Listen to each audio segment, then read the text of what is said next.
Good evening, I'm Alma Angeles. You're watching Eagle News International. On tonight's headlines.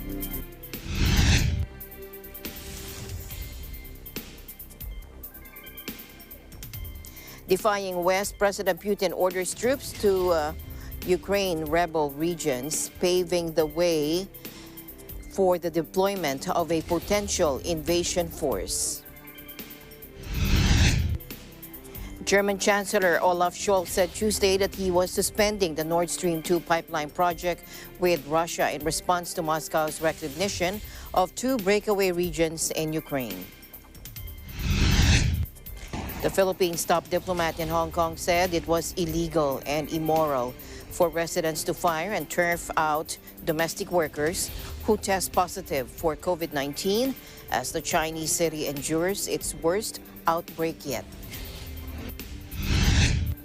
And Myanmar hit out at a genocide case brought against it by the Gambia for alleged persecution of Rohingya Muslims, urging the UN's High Court to drop the claim. Please be seated.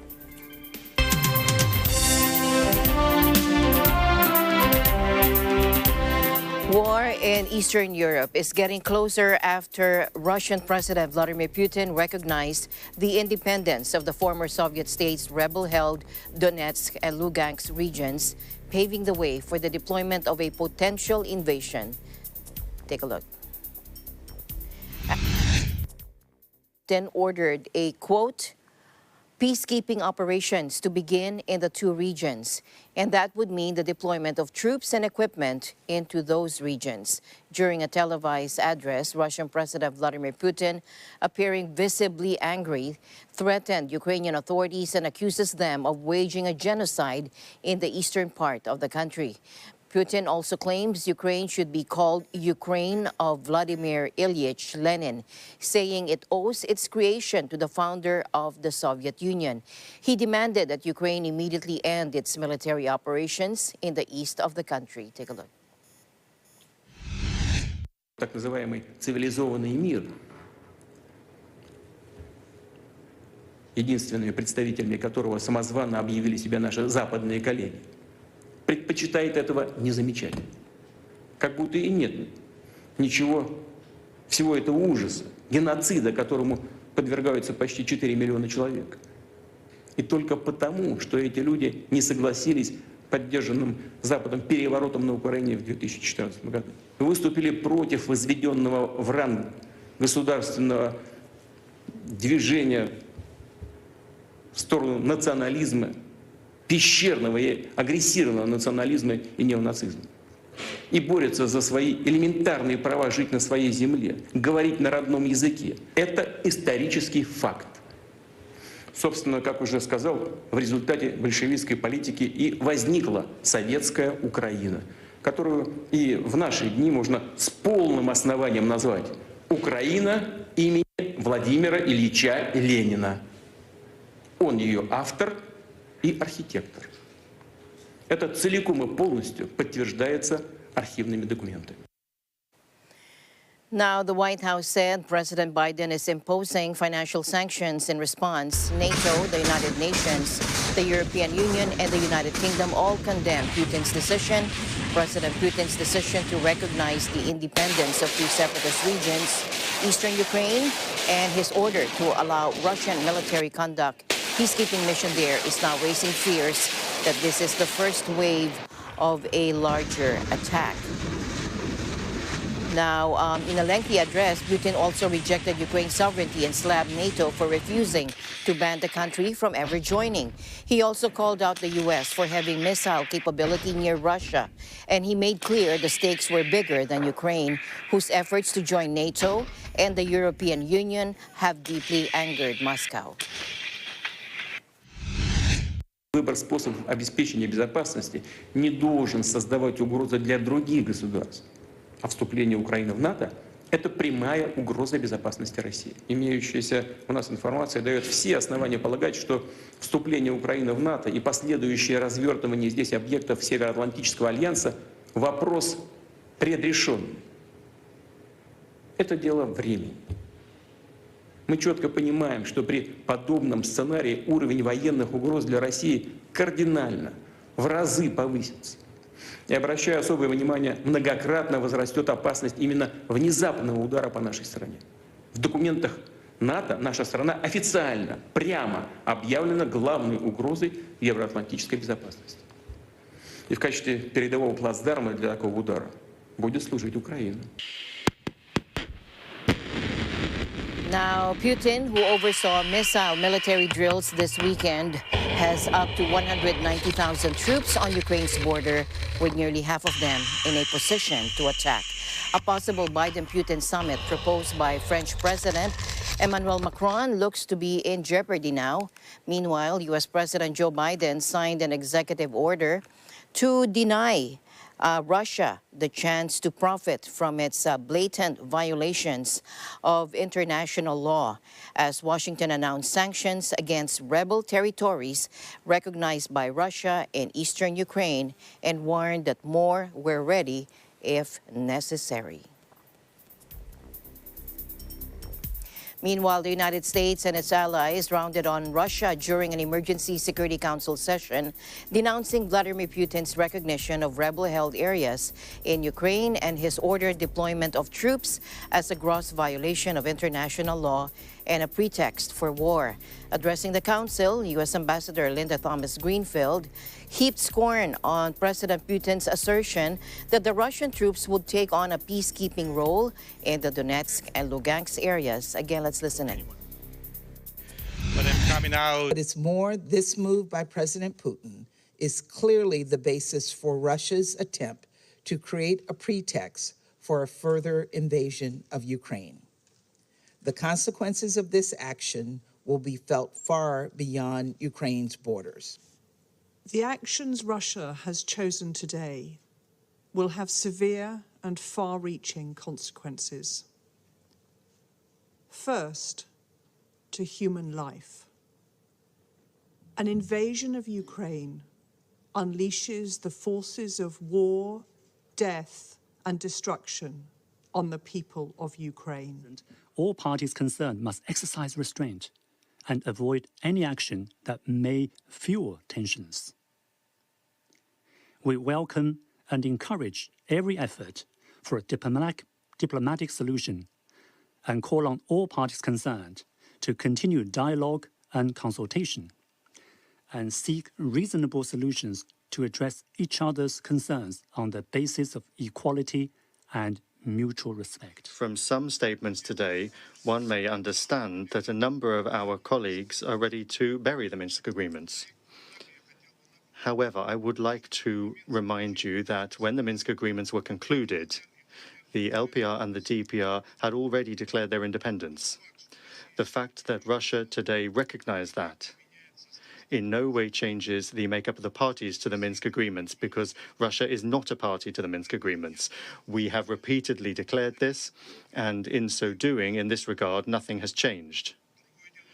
It's another matter that the Minsk agreements, part of the provisions of which were supposed to be implemented way back in 2015, have long been openly sabotaged by Ukraine with the backing of our Western colleagues.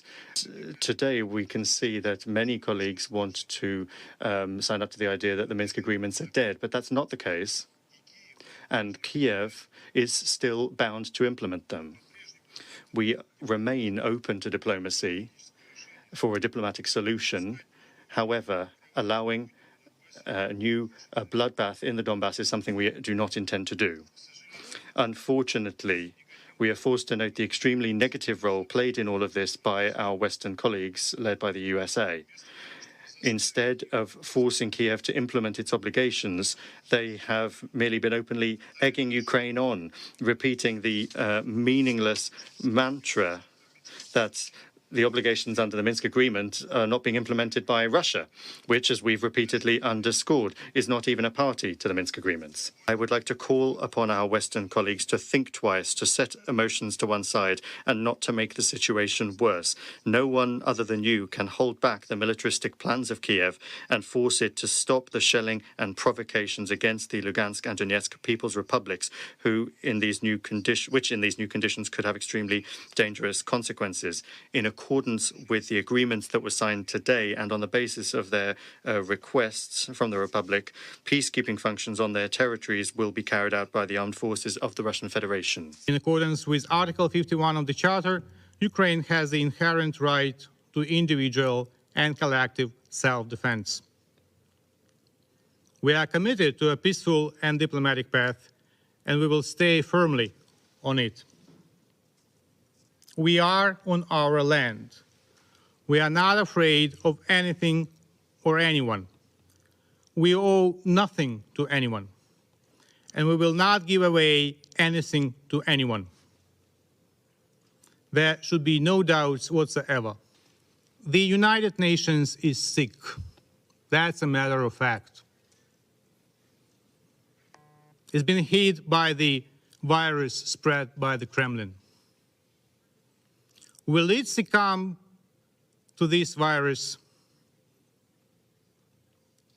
It is in the hands of the membership. Today, the Kremlin copy-pasted word by word the decree on Georgia of 2008. Word by word, copy-pasted, copy-pasted. No creativity whatsoever. The copying machine in Kremlin works very well. Who is the next among the members of the United Nations?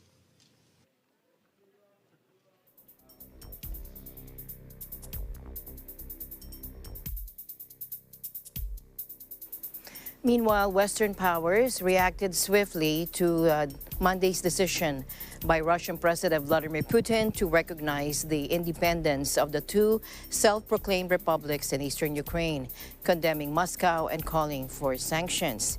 Here's Prime Minister of Japan, Fumio Kishida. Let's listen in. 侵攻があった場合についてもその事態をしっかり注視しながら G7 のその G7 をはじめとする国際社会と連携をしながら制裁を含む強い対応について調整を行っていくということになると考えます。We will immediately institute a package of economic sanctions, which I think, as people would expect, targeted not just at entities in Donbass, in Lugansk and Donetsk, but in Russia itself, targeting Russian economic interests as hard as we can. I'd stress just the first barrage of UK economic sanctions against Russia, because we expect, I'm afraid, that there is more Russian irrational behaviour to come. And I'm afraid all the evidence is that President Putin is indeed bent, as you said just now, on a full-scale invasion of Ukraine. Meanwhile, U.S. Secretary of State Antony Blinken calls on Twitter Russia's move to recognize the independence of republics a shameful act. Moscow said Tuesday Russian Foreign Minister Sergei Lavrov was still ready for talks with U.S. Secretary of State Antony Blinken after President Putin ordered troops into Ukraine's two separatist regions. Lavrov had said that he was set to meet with Blinken on Thursday in Geneva to address the soaring tensions over Ukraine.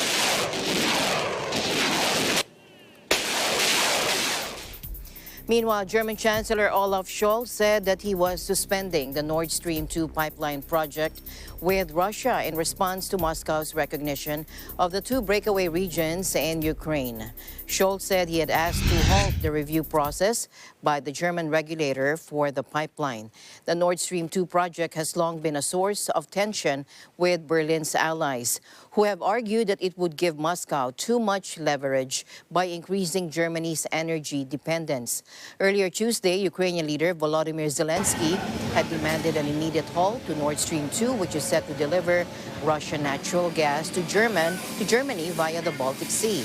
Zelensky told Scholz while he visited Kiev last week that Russia was wielding the pipeline as a geopolitical weapon. Scholz said Tuesday that the decision to halt the project was only one concrete step and that further sanctions against Russia could follow.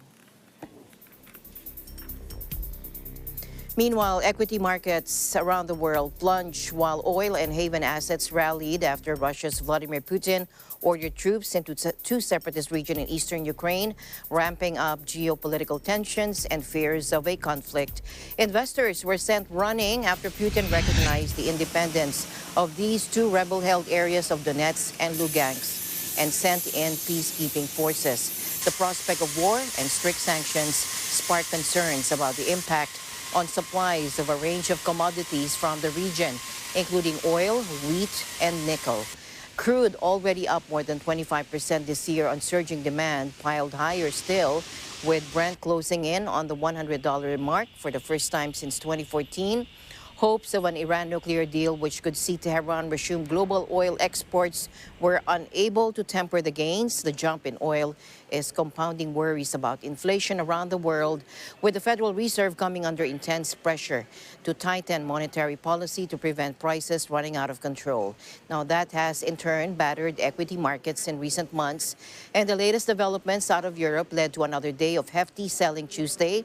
Russia's MOEX index plunged 8% at the open, having lost 10% Monday, while London, Paris, and Frankfurt tumbled in early exchanges. In Asia, Tokyo, Shanghai, Sydney, Seoul, Singapore, Mumbai, and Taipei dived at least 1%, while there were also losses in Bangkok, Jakarta, and Wellington. Hong Kong tanked 2.7%, owing to a sell-off in tech firms as traders again fret over the possibility China will embark on another crackdown on the sector. Those fears were fueled by a report that regulators had ordered a probe into state firms' links with Alibaba fintech arm Ant Group.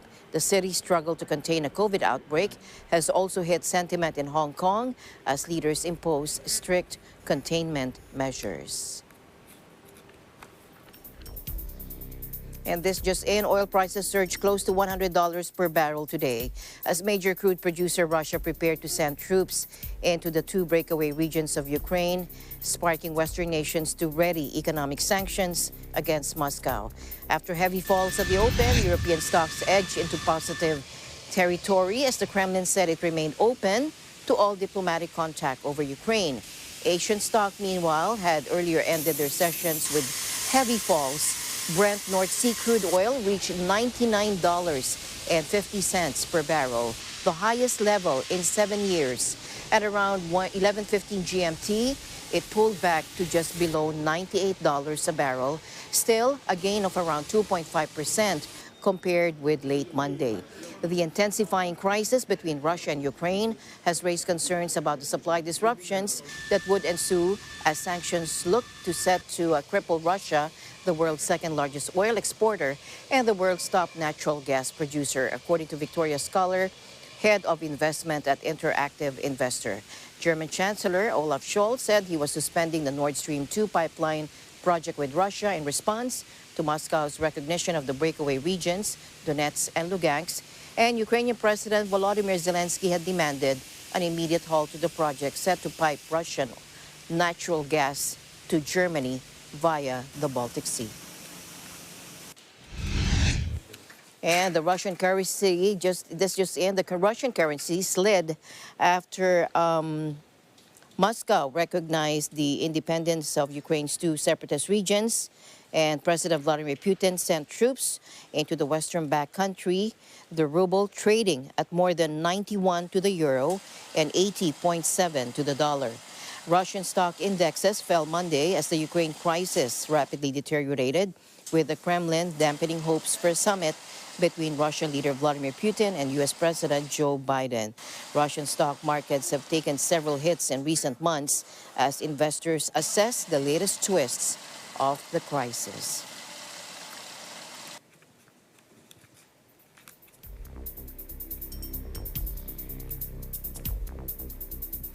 Meanwhile, in a related news, the United Nations said it was relocating some of its non-essential staff and their family members in Ukraine amid growing fears of an all-out Russian invasion. We are committed to stay and to continue delivering in Ukraine, especially in eastern Ukraine. That, according to UN spokeswoman Alessandra Bellucci, telling reporters in Geneva, she said we continue to be fully operational.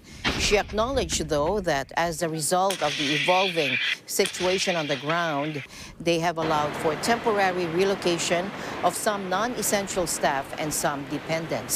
Her comment came amid growing outrage and concern over Russia's recognition Monday of the rebel republics and the decision to send in Russian peacekeepers. Meanwhile, Ukrainian leader Volodymyr Zelensky said that Kyiv is considering breaking off diplomatic relations with Russia in response to its recognition of the two separatist regions.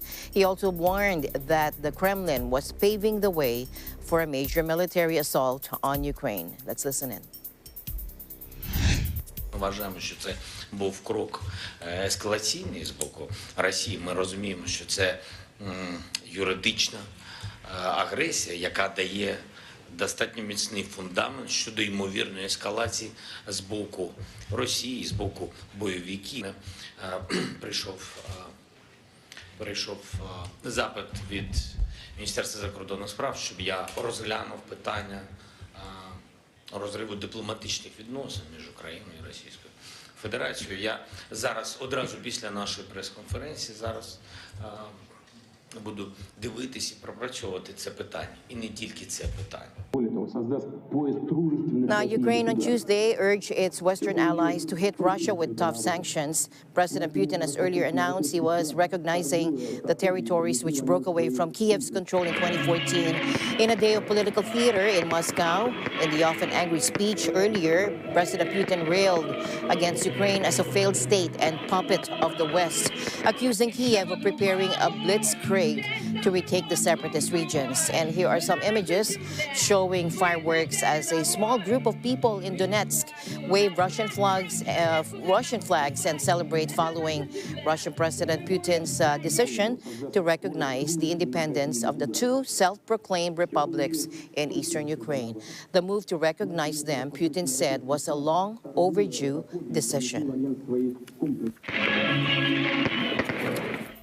To other news now, Myanmar hit out Monday at a genocide case brought against it by the Gambia for alleged persecution of Rohingya Muslims, urging the UN's highest court to drop the claim on legal grounds. Banjul dragged Myanmar before the International Court of Justice in 2019, accusing the predominantly Buddhist Myanmar of genocide against the Rohingya minority over a bloody 2017 military crackdown. Take a look. In arguing that the court lacks jurisdiction or that the case is inadmissible, Myanmar is therefore not thereby seeking to impede the judicial process of the court. On the contrary, it's seeking to ensure the proper administration of justice. Myanmar contends that the relevant facts are clear. As to the law, it cannot be possible for an international organization to bring a case before the court by using a state as proxy applicant. The Gambia has provided no substantive response to that contention. This may be the first case in which this issue has arisen. But depending on what the court decides, it may be far from the last. This case will set an important precedent. When the case opened in December of 2019, Aung San Suu Kyi personally represented Myanmar's case at the Hague-based ICJ, but she was ousted as the Asian country's civilian leader in a military coup last year. The Nobel Peace Laureate, who faced criticism from rights groups for her involvement in this case, is now under house arrest and also on trial by the same generals she defended in The Hague. Christopher Staker, another lawyer for Myanmar, as earlier we saw, said the ICJ did not have the jurisdiction because it was not a case brought by two states, as required by the ICJ statutes. He accused the Gambia of not acting in its own rights, but stepping in on behalf of the OIC, referring to the 57-member body that was set up in 1969 to represent global Muslim interests. Gambia will make its counter-arguments on Wednesday. Around 850,000 Rohingya are languishing in camps in neighboring Bangladesh, while another 600,000 Rohingya remain in Myanmar's southwestern Rakhine State. And later, Gambia will make its counter-arguments. The Philippines top diplomat in Hong Kong said it was illegal and immoral for the residents to fire and turf out domestic workers who test positive for the coronavirus. That and more when Eagle News International comes back.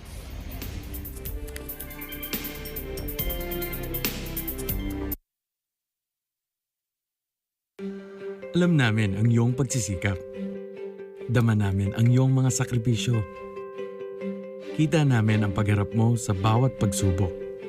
Kaya sa kabila ng mga hamon ng buhay, nandito kami para umalalay. Kasi katulad mo, gusto rin namin ang magandang bukas para sa kanya. Hatid namin ang dekalidad na edukasyon at makabagong pasilidad sa abot kayang halaga. Kaya huwag ka na mangamba. Sasamahan ka namin tuparin ang mga pangarap niya.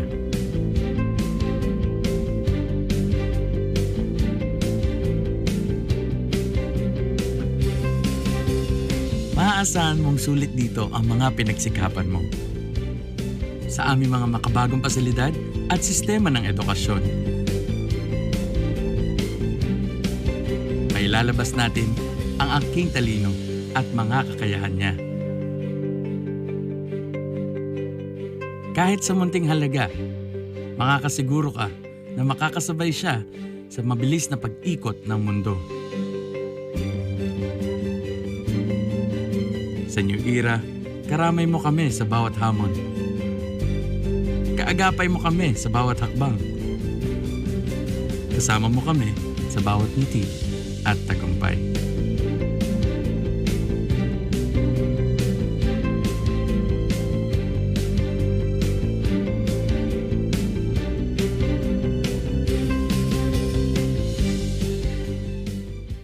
Mula noon hanggang ngayon, gabay natin ang MTRCB ratings sa matalino at responsableng panonood.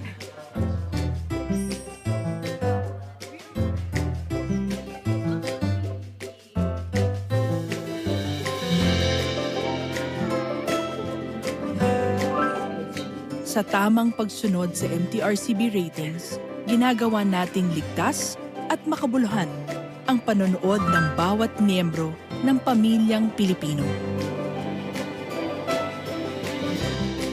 Lumipas man ang panahon, hanggang may pamilyang Pilipino, andyan ang MTRCB.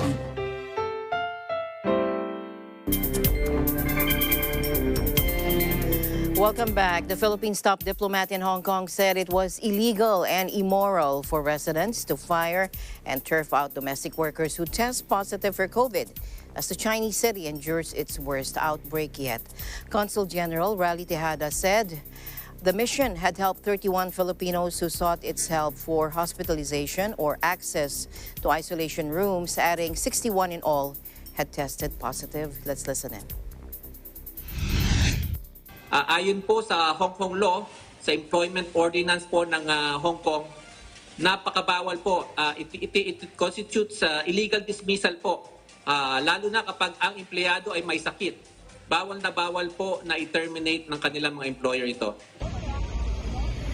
In Hong Kong, foreign domestic workers must live with their employers, cannot swap jobs easily, and are entitled to 1 day off a week.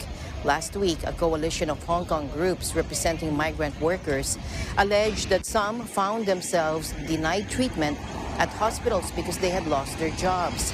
Activists said many Hong Kong employers were refusing to let their domestic workers leave often cramped apartments even on their day off, while some had been fired for taking their rest day. Hong Kong leader Carrie Lam told residents Friday to encourage helpers to stay indoors and said police would step up social distancing fines. Meanwhile, the Philippine government said it will not impose a travel ban on overseas Filipino workers returning from Hong Kong, even as the Special Administrative Region of China is battling its fifth COVID-19 wave, according to Malacanang Today. Let's listen in. No decision on that matter yet as of the moment. We just must ensure that lahat ng ating mga kababayang OFW na pupunta sa ibang lugar, kailangan fully vaccinated po. Yan po pinakamabisang paraan para ma-assure natin yung kanilang full protection. Kung maaari po sana, wag po sana mag-ban ng pagpapauwi ng ating mga Pilipino sa Pilipinas sapagkat marami pa rin pong mga kababayan natin ang patuloy na umuwi galing Hong Kong papuntang Pilipinas. But of course, that is a decision that I leave to our experts and our superiors in Manila. But of course, due to the also visa restrictions, hindi rin po makapunta rito ang mga Filipino. At these things are things that need to be assessed and discussed by our superiors in Manila. But patuloy pa rin kasi po ang pag-uwi ng ating mga kababayan sa Pilipinas. As we speak, meron po pa rin flights na pumupuntang Pilipinas. Ngunit ang ban po ngayon ay yung Hong Kong papuntang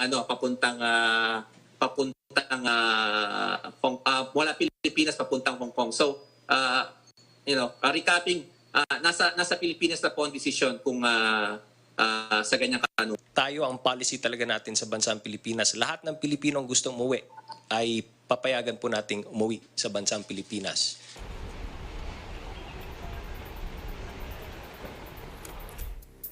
Canadian Prime Minister Justin Trudeau says that the country's state of emergency is not over, a day after a tense weekend as police regain control of the capital, Ottawa. Let's listen in. But even though the blockades are lifted across border openings right now, even though things seem to be resolving very well in Ottawa, this state of emergency is not over. There continues to be real concerns about the coming days, but we will continue to evaluate every single day whether or not it is time and we are able to lift this state of emergency. Invoking the Emergencies Act has been necessary. Law enforcement agencies relied on it to set up secured areas in downtown Ottawa and at border crossings. It prevented foreign money from continuing to fund illegal blockades, and it's making sure our borders remain open. For the past few days, parliamentarians have been debating the Emergencies Act and will be voting on it tonight. I ask all members of Parliament to take action against illegal blockades and to stand up for public safety and for the freedom of Canadians. I felt safe, but I definitely felt tension. And it was a very toxic, very negative kind of a tension feeling. And working at the hospital, we were affected to the point where we actually smelled diesel in the hospital. And we deal with some very vulnerable patients. So, yeah. One business had been completely shut down for for the duration of the convoy. We closed the first Friday that they arrived, and we're yet to open since. So that's definitely frustrating. The other business is just down the street. It's called Shawarma King, but we've had to deal with a lot of anti-mask rhetoric and just a lot of fights and altercations between mask versus non-mask. So that was pretty disturbing. And for the first time since the big rigs drove into the capital, Ottawa, residents were not awakened by the incessant honking that had become a staple of the protests. The convoy began a month ago as a protest against mandatory COVID vaccines to cross the U.S. border. It has inspired copycats in other countries, with Washington girding for a possible trucker protest to coincide with next week's State of the Union address by President Joe Biden. And it has also triggered economically damaging blockades at the U.S. border, including a bridge that is the key transit point between Windsor, Ontario, and Detroit, Michigan. Police have cleared the blockade a week ago. Dozens there were arrested, and at other crossings, including 4 people in Coutts, Alberta, found with a cache of weapons and charged with conspiracy to murder police officers, and authorities froze 30 million Canadian dollars in donations and bank accounts linked to the trucker movement. Meanwhile, British Prime Minister Boris Johnson announced that the legal requirement to self-isolate following a positive COVID test in England will end on Thursday, along with all other pandemic legal curbs. Patricia Rodriguez from our EBC UK Bureau reports. Mr. Boris Johnson announced Monday all pandemic legal curbs in England would end later this week, urging a shift from government intervention to personal responsibility. But he faced scientific unease and claims of political calculation to shut down discontent at the restrictions and his premiership within his ruling Conservative Party. Johnson, who has been mired in scandals that have threatened his hold in power, said that the legal need for people to self-isolate when infected with COVID-19 would stop from Thursday. Access to free home testing kits will also cease from April 1, he added. Boris told Parliament that they have now sufficient levels of immunity to complete the transition from protecting people with government interventions to relying on vaccines and treatments as the first line of defense. Johnson pushed ahead with the changes despite news that the Queen Elizabeth II had tested positive for the first time, calling it a reminder that this virus has not gone away. Buckingham Palace said that the 95-year-old monarch was experiencing mild cold-like symptoms, but expects to be at her desk carrying out light duties this week. Here's the latest statement of Boris Johnson. In England, we will remove all remaining domestic restrictions in law. From this Thursday, it will no longer be law to self-isolate if you test positive, and so we will also end the provision of self-isolation support payments, although statutory sick pay can still be claimed for a further month. Until April the 1st, we will still advise you to stay at home if you test positive, but after that, we will encourage people with COVID symptoms to exercise personal responsibility, just as we encourage people who may have flu to be considerate towards others. And from the 1st of April, we will end free symptomatic and asymptomatic testing for the general public. But we will continue providing free symptomatic tests to those at the highest risk from COVID. And in line with the practice of many other countries, we're working with retailers to ensure you will always be able to buy a test. Today is not the day we can declare victory over COVID, because this virus is not going away. But it is the day when all the efforts of the last 2 years finally enabled us to protect ourselves whilst restoring our liberties in full. Opposition parties accused Johnson of seeking to distract public attention with his position in peril as police probe lockdown breaching parties in Downing Street. Keir Starmer, leader of the main Labour opposition, said the new measures were not enough to prepare them for the new variants, which may have not yet developed, and urged Johnson to publish the scientific advice underpinning the decision. He added that they may have to take the public with them, and that requires clarity about why decisions are being made. Reporting from London, United Kingdom, I'm Patricia Rodriguez. We live in interesting times. Meanwhile, here in the country, the coronavirus positivity rate in the National Capital Region has decreased to 4.9% for the first time since December 26, 2021, according to the Octa Research Group today. In a tweet, Octa Research fellow Guido David said NCR's positivity rate, or the number of people who test positive for COVID in a certain area, is lower than the 5% level recommended by the World Health Organization prior to the Omicron variant wave. NCR remained at low risk for COVID as of February 21, as the average daily attack rate decreased to 2.85%, while the reproduction number was stable at 0.21, very low, and and the healthcare utilization rate remained at 25%, still very low according to David. The region's growth rate is minus 28%. Its neighboring areas, the provinces of Batangas, Cavite, Laguna, and Rizal, remained at low risk for COVID-19, while Quezon improved to very low risk. The positivity rate in Batangas is 6%, Cavite 9%, Laguna 6%, Rizal 7%, and Quezon 3%. The overall number of new COVID cases in the country has declined, logging 1,427 infections on the 21st of February. And this is so far the lowest number of daily infections recorded in the country this year. Meanwhile, passenger traffic at Dubai International Airport, the world's busiest, will not recover to pre-COVID levels before 2024. Its CEO told AFP on Tuesday traffic remains nowhere near the pre-pandemic levels despite rising to 29.1 million passengers last year. Dubai Airport's chief Paul Griffith said in an interview. The figures announced on Tuesday, up 12.7% from 2020, mean that Dubai remains the world's busiest airport for the 8th consecutive year.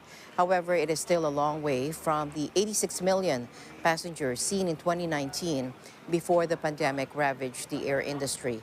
Passenger figures collapsed to 25.9 million in 2020, a drop of 70% when Dubai Airport was closed from March to July and fleets were grounded around the world. More than a third of last year's passengers flew in the final quarter when travel restrictions eased and Dubai opened its Expo 2020 World Exhibition and hosted the Dubai Air Show, the world's first since the pandemic.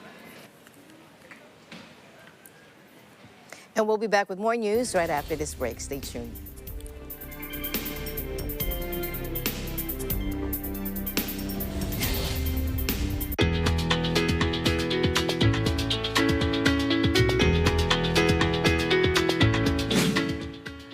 Bago pa man ang pandemya ng COVID-19, mataas na ang pagkilala ng mga Pilipinong consumer sa responsibilidad ng mga kumpanya na tumutulong sa lipunan.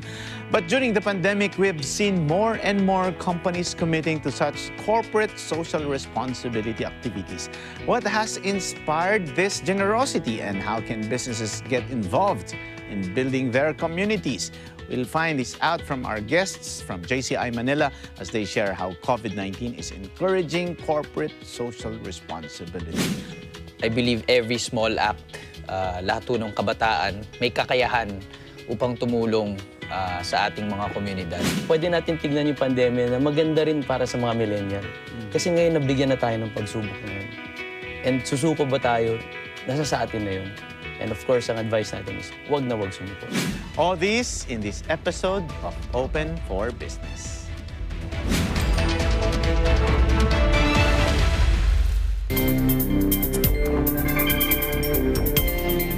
Donald Trump's new social media app has started its gradual rollout, but thousands of would-be users encountered glitches or found themselves placed on a wait list due to the app called Massive Demand.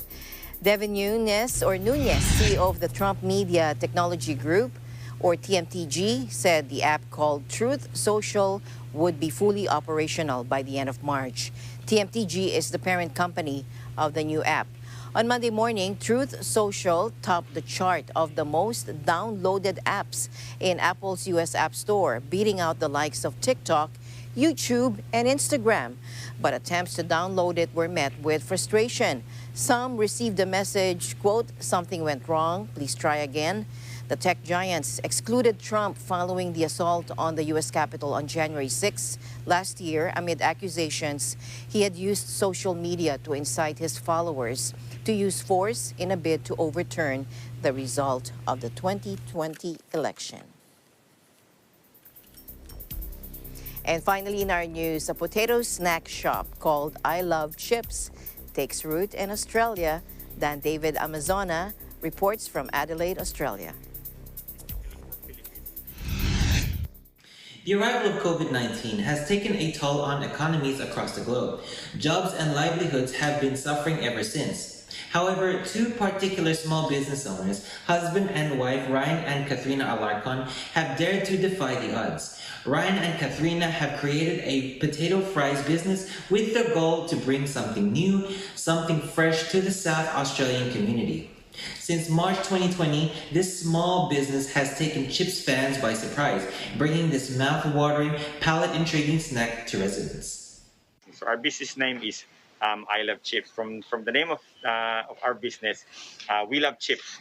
And the inspiration for starting that one is we started as a food truck and we wanted to put it on a brick and mortar area because we wanted to expand our business, not only here in Adelaide, but in the other state of Australia, and hopefully we can go overseas as well. We really value customer service.